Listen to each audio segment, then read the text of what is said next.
Click, click, click. Hello, once again, folks, and welcome back to another episode of I Ruin It, the art series where I take some of your favorite childhood things and I ruin them. In today's episode, we're going to be working with Charles Schulz's The Peanuts and ruining Snoopy. Without further ado, let's see how it goes. So, honestly, I picked Snoopy for today's video because I can't be the only one that grew up with the Peanuts. Nah, but seriously, even if it was just Peanuts Christmas or It's the Great Pumpkin, Charlie Brown, or if you watched some more of the various animated specials, if you read the comic strip, this, that, and the other thing. Shit. Even if you've just gone to the Mall of America before they changed it over to Nickelodeon Universe. Peanuts was a pretty iconic thing for a lot of people that were being raised in the 80s through the 90s and parts of the early 2000s. And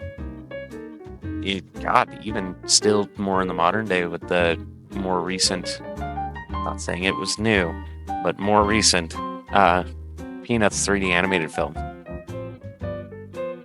So why not go with something as iconic to the franchise that is Peanuts? And go through and ruin the iconically beloved pupper Snoopy.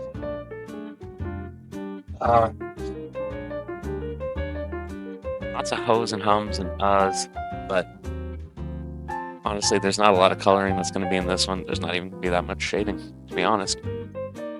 So it's kind of just being rambling.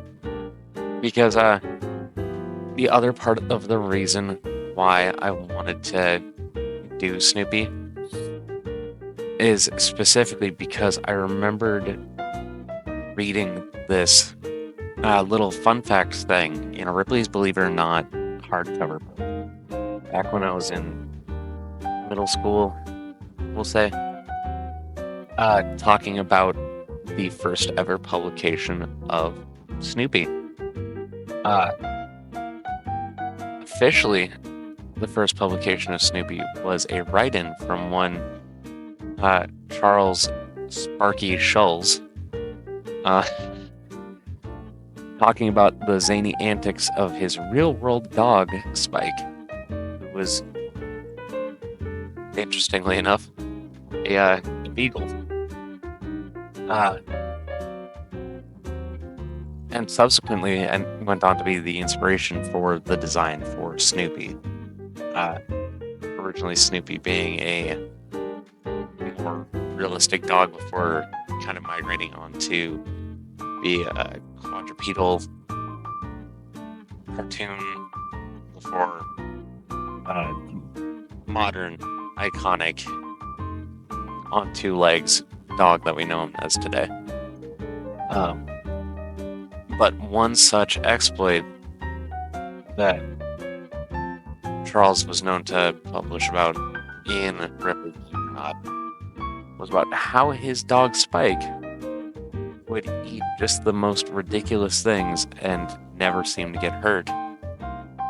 Specifically quoting eating roofing nails.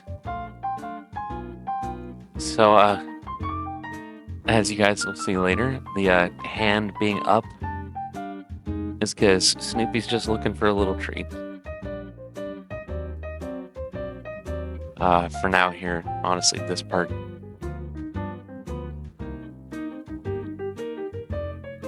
was just me pausing a little too long because I figured that was probably about where I was gonna pop up the little insert.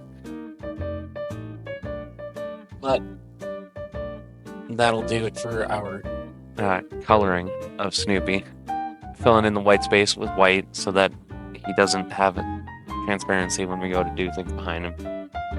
Filling in the pink for the tongue. Now, when I said we're not really going to do much for shading, that's really about what we're doing right there. Is we're kind of mimicking that spot on his back, the little spot that's on the tail, and then just underneath him with a little drop shadow type of thing. Then from here, you're going to see me have some technical difficulties with my magnifying glass tool for a second. Before I go clear out layers while I'm deciding what I want to do for the background, and I ended up deciding to just kind of extend the background from my reference image.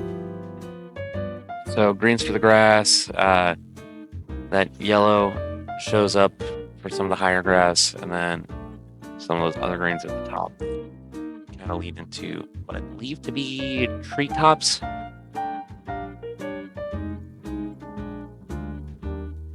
But yeah. All in all, this was a pretty fun project to do. Relatively simple. I mean, all things considered. Snoopy ends up looking more like the, God, this is a clothing company I haven't talked about in years. Big Dog mascot. Sans the sunglasses. Now, granted, I'm pretty sure that dog was supposed to be kind of based off of Snoopy. Anyway, so we go through with the yellows, go through, finish with these big blotchy greens to kind of be our rolling treetops. Next, we're going to be going through and we're going to be doing kind of those squigglies at the top after dropping down some more of these faux cell dots. Pretty sure that's what that's supposed to be. It's supposed to like mimic printing cells from those old print press comics. Yeah, treetops. One Mr. Snoopy Spike puppy boy waiting eagerly for his treat.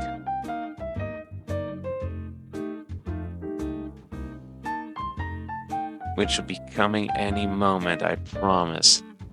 I just sat there staring at my hand a little too long, trying to get the reference right for this. And I promise it'll pay off. But yeah, I'm gonna cycle back because I kind of like grazed over them, but the peanut specials were like a huge part of my family growing up.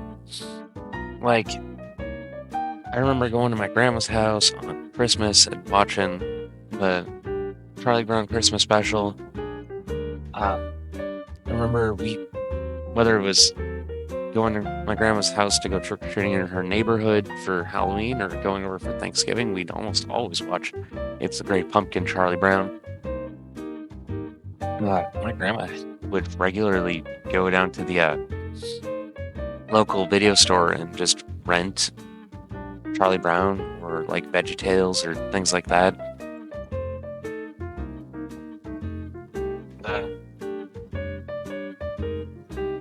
Yeah, I'm glad that she did. I don't know that it like helped with the appreciation for art per se, but some of the choices of things that she brought home because they were like actually kid friendly.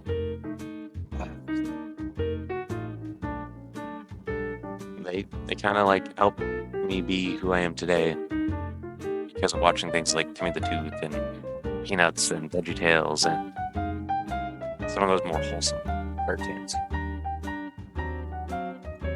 Yeah.